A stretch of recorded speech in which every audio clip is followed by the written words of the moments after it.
Bueno, bienvenidos a todos a este primer módulo del curso de evaluación y monitoreo de la biodiversidad para la gestión ambiental.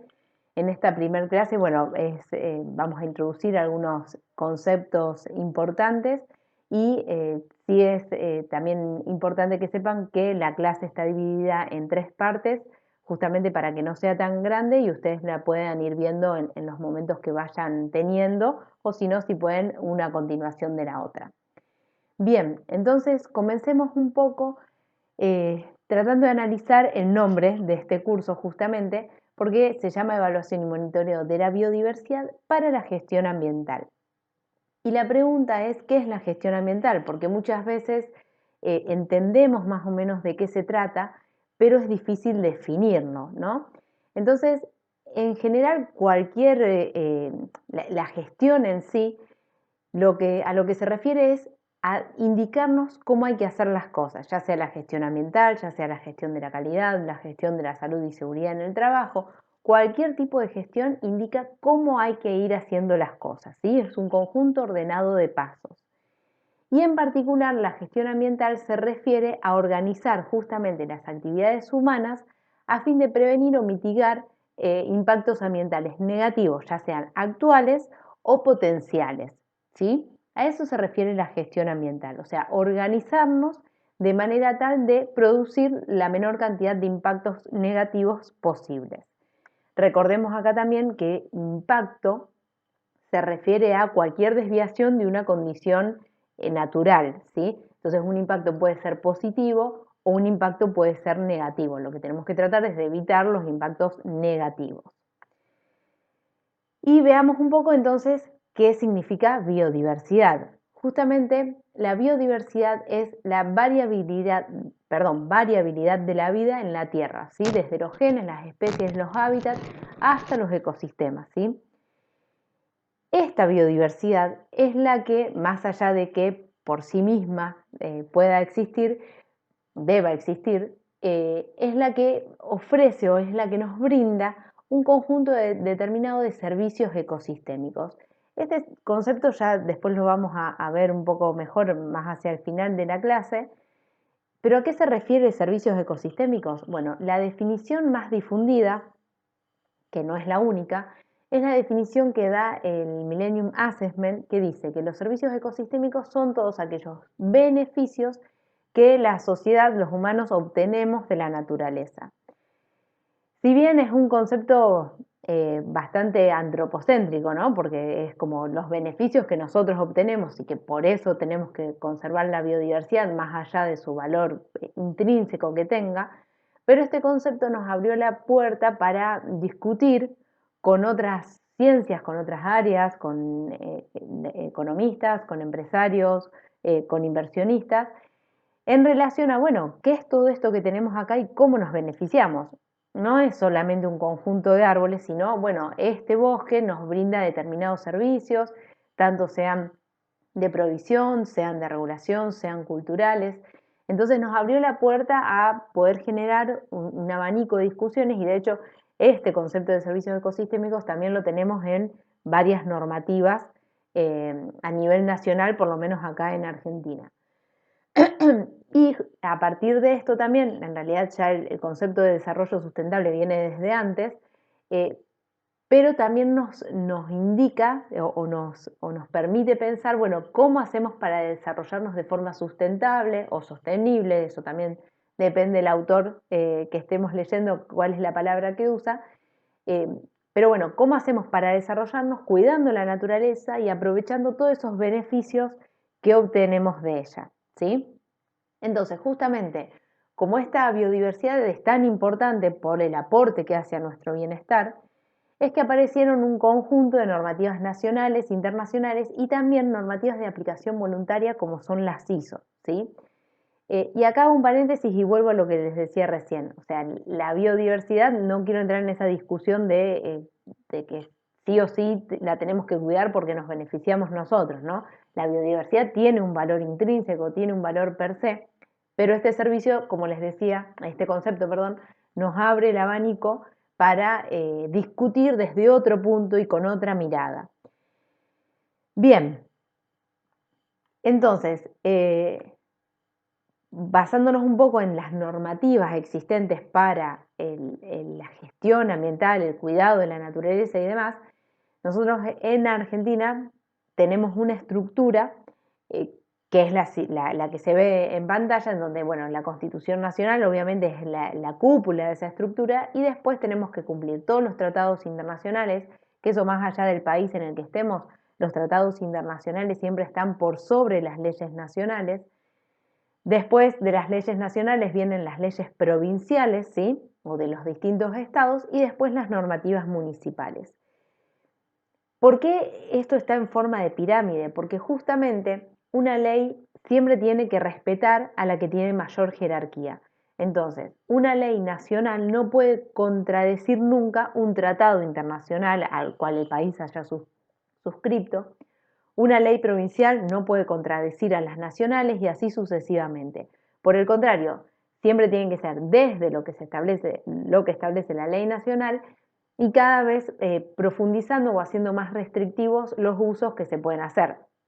Por ejemplo, si una ley nacional dice que se pueden verter a determinado cuerpo superficial de agua determinada cantidad de un contaminante, la ley provincial después no puede decir, bueno, no, en este caso pueden verterse más. No, no, tiene que verterse esa cantidad o menos, ¿sí? Porque es un contaminante. Y lo mismo pasa con las normativas municipales. Tratados internacionales hay un montón, como Argentina está suscrito, bueno, al de Basilea, al de Rotterdam, hay muchos tratados a los cuales Argentina está suscrito, y también en eso aparecen los Objetivos de Desarrollo Sostenible, que son un conjunto de objetivos que, bueno, algunos implican conceptos más ambientales, otros más sociales, pero una vez que nosotros nos suscribimos a algo y somos un país firmante de ese convenio, de ese tratado, después tenemos que decir, bueno, establecer los objetivos, cómo vamos a hacer para alcanzarlo, y establecer los indicadores, ¿no? Cómo vamos a medir que estemos cumpliendo o alcanzando ese objetivo planteado. Eso a nivel internacional. Y después, a nivel nacional, en la Argentina tenemos una ley que es la 25.675, que es una ley de presupuestos mínimos. Leyes de presupuestos mínimos hay varias, está la ley de bosques, la ley de glaciares.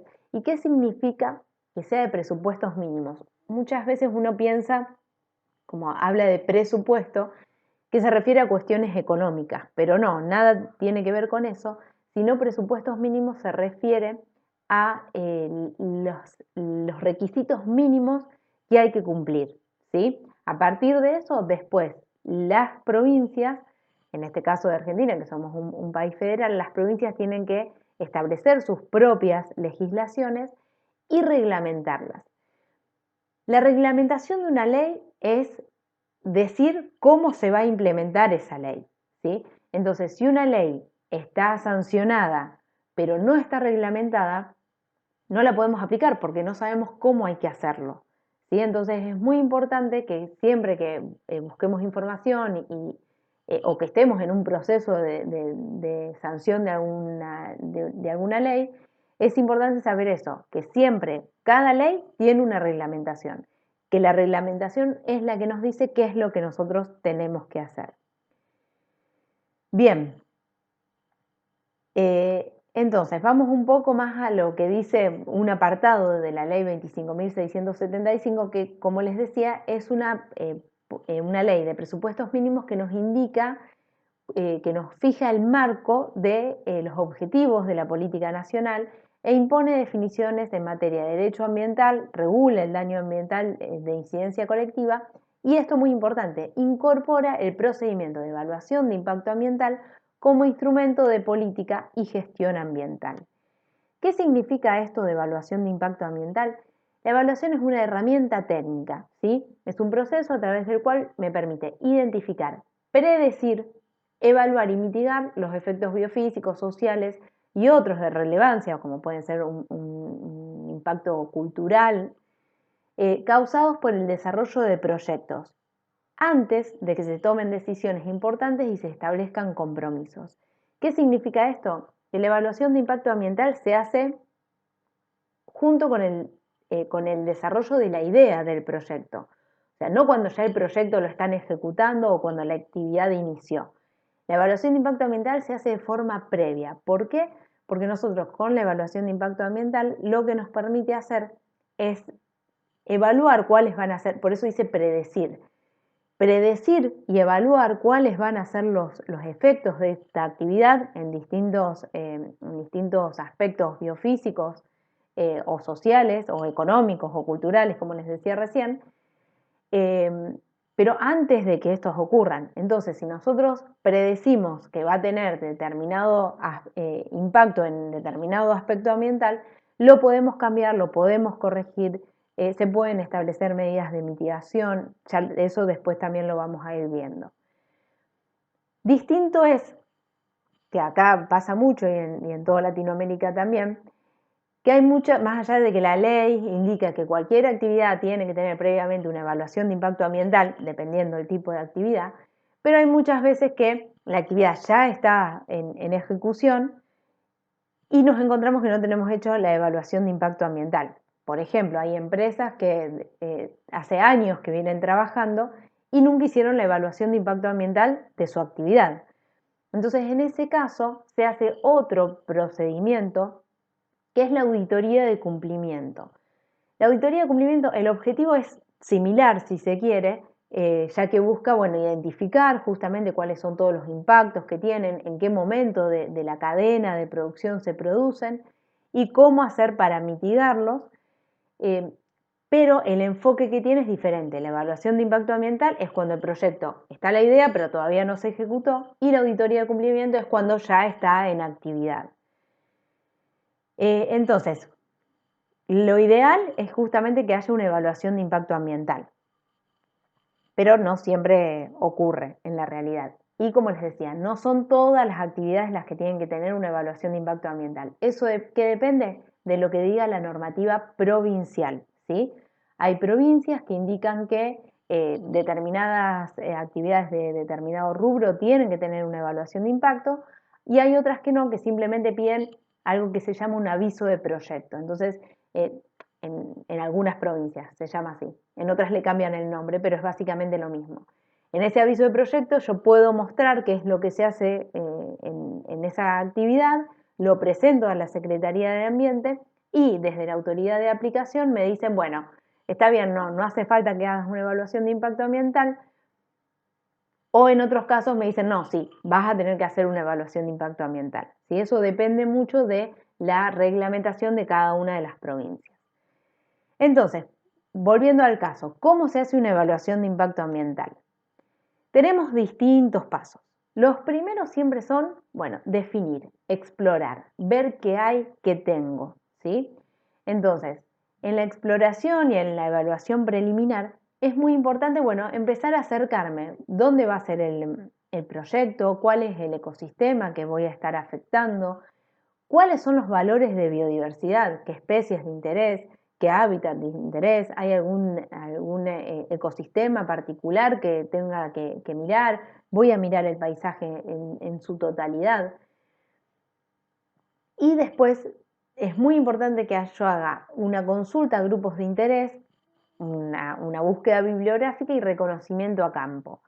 La consulta a grupos de interés, ¿qué vendría a ser? Por ejemplo, ya me puedo ir directamente al ámbito académico, donde sean personas que conozcan del tema y que sepan y que me puedan indicar qué puede estar pasando, pero también el grupo de interés es la población local. Bueno, ¿qué usan ustedes de este ecosistema? ¿Cómo les parece que los puede estar afectando determinada actividad?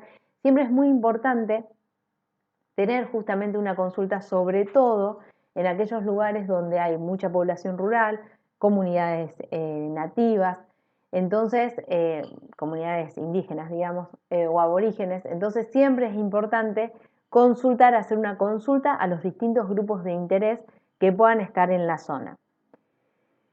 Después de eso, tengo que definir el alcance, porque yo no puedo, no es viable en términos económicos, ni es viable en cuanto al tiempo, hacer una evaluación de todo lo que puede pasar y en una escala a nivel demasiado grande.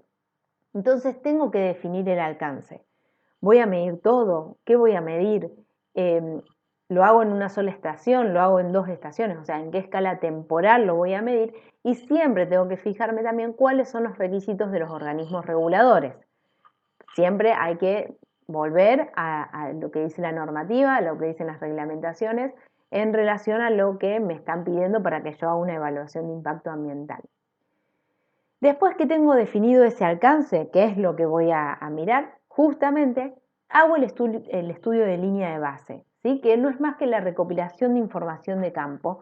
Ya lo vamos a ver ahora en unas filminas más adelante, bien a qué nos referimos con estudio de línea de base. Una vez que hago ese estudio de línea de base, que es la foto de lo que hay en ese momento, hago la evaluación de impactos. Es decir, cuantifico los impactos y su importancia. ¿Cómo hago esta evaluación? Hay distintas metodologías. Hay matrices que se arman para hacer una evaluación de impacto.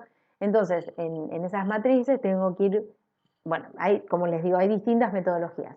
Pero en esas matrices que yo voy a ir usando, ¿cuál voy a usar? La que me diga el organismo de aplicación.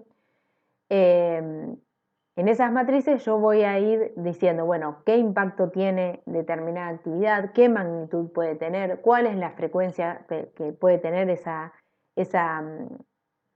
impacto.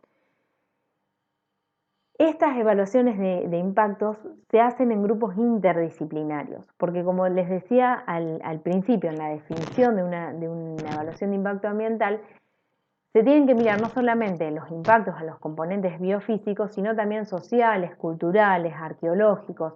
Entonces, normalmente es un grupo de trabajo el cual se encarga de hacer una evaluación de impactos. Ahí también aparecen obviamente los biólogos, los geólogos, hay un montón de profesiones que están trabajando en conjunto. ¿De qué se tratan estas matrices que yo les digo? Básicamente lo que se hace es, por un lado, esto ya después lo vamos a ver mejor en el módulo 2, pero por un lado, desgranar todas las actividades, cada etapa de las actividades que van a hacerse y después ir identificando distintos aspectos ambientales, sociales, económicos y culturales. Entonces, después lo que hago es ir cruzando y pensando, bueno, esta actividad cómo va a impactar en este aspecto, en este otro, en este otro, en este otro, en este otro. Y así hago todo reflexiono sobre todos los aspectos y los posibles impactos ambientales.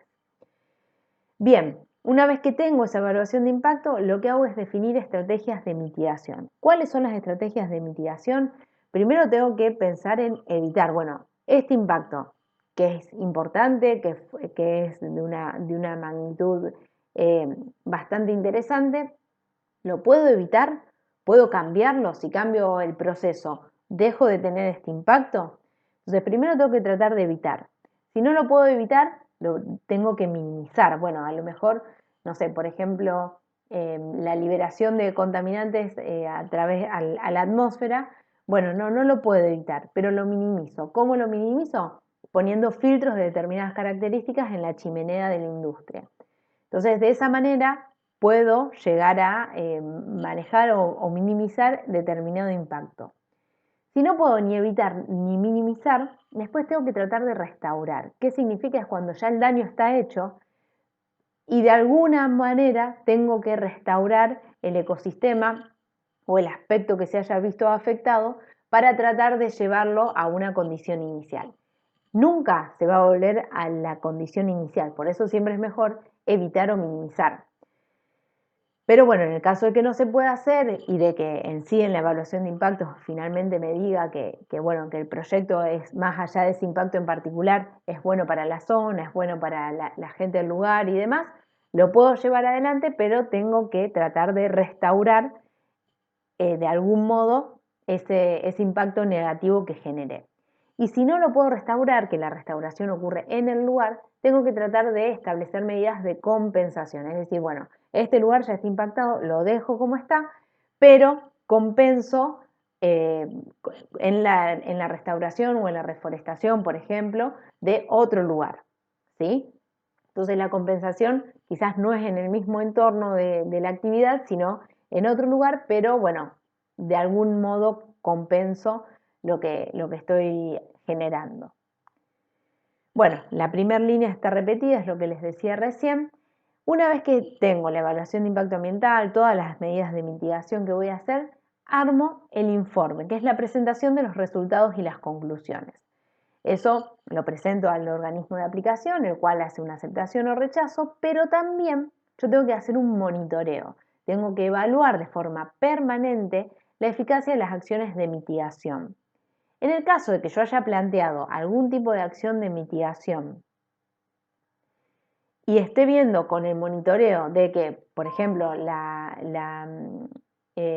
abundancia de determinado ecosistema me está disminuyendo, o que hay una especie que estaba, que ya no la encuentro con tanta frecuencia, entonces lo que hago es reformular esas acciones de mitigación.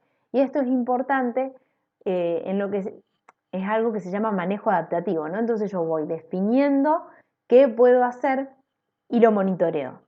Y después evalúo, bueno, ¿me está dando resultados o no? Si sí, sigo como estoy. Y si no, reviso y reformulo las actividades de mitigación que planteé. Entonces, eso es muy importante. Siempre hay un ida y vuelta. Y vuelvo a la filmina anterior, que esto también siempre hay un ida y vuelta. O sea, yo establezco el alcance, después hago el estudio de línea de base y quizás en el estudio de línea de base me encuentre con que, bueno, no, tengo que medir o evaluar determinado aspecto que no lo había incluido en el alcance.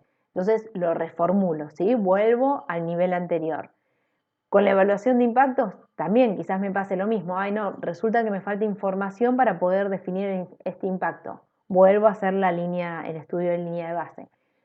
Siempre tengo que estar revisando lo que hice hasta determinado punto, ¿no? Siempre tengo que pensar que no puedo evaluar todo por cuestiones económicas y por cuestiones de tiempo. Entonces, siempre que tenga una coherencia y una lógica y una buena justificación, el hecho de agregar algún elemento más a evaluar, lo puedo hacer. Pero también es importante tener en cuenta que llega un punto que no voy a agregar más cosas porque se hace inviable la evaluación en sí misma de impactos. Bien, y lo que les decía hace un ratito sobre el estudio de línea de base. Justamente el estudio de línea de base es una foto, es la descripción de la situación actual antes de que comience el proyecto. Es lo que hay. Si está bien, si está mal, no importa. Yo hago una foto de cómo está la situación. Porque a partir de eso es que yo voy a poder decir, ah, no, bueno, este proyecto está impactando negativamente o este proyecto está impactando positivamente en este ecosistema o en este área de estudio. Bien, entonces como les decía, siempre los estudios de línea de base tienen que definirse el alcance y el área de influencia. Fíjense que muchas veces el área en el que ocurre un proyecto es, por ejemplo, acá está graficada con un cuadrado rojo, pero tiene una influencia, un área de influencia mayor. Por ejemplo, si yo tengo una represa, el área del proyecto, bueno, es la represa. Ahora, el área de influencia directa va a ser en los alrededores y el área de influencia directa puede incluso afectarme las costas y la dinámica en general del cauce. Entonces, siempre tengo que estar definiendo cuál va a ser el alcance, porque una cosa es que yo mire, bueno, solamente la represa, pero otra cosa es que diga, bueno, no, pero aguas arriba me cambia la dinámica de sedimentación, aguas abajo también me puede colmatar, eso puede hacer también que la represa se sature más rápido de lo debido. Entonces siempre tengo que estar pensando no solamente en el área del proyecto, sino también en cuáles son las zonas, las áreas de influencia directa e indirecta, ¿sí?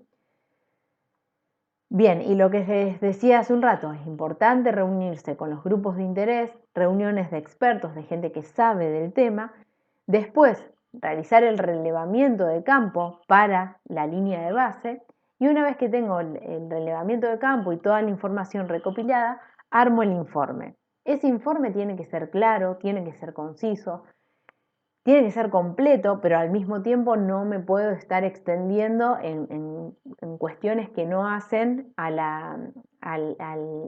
al asunto, ¿sí? Por ahí cuestiones que sean quizás un poco más superfluas, no las tengo que incorporar en el informe.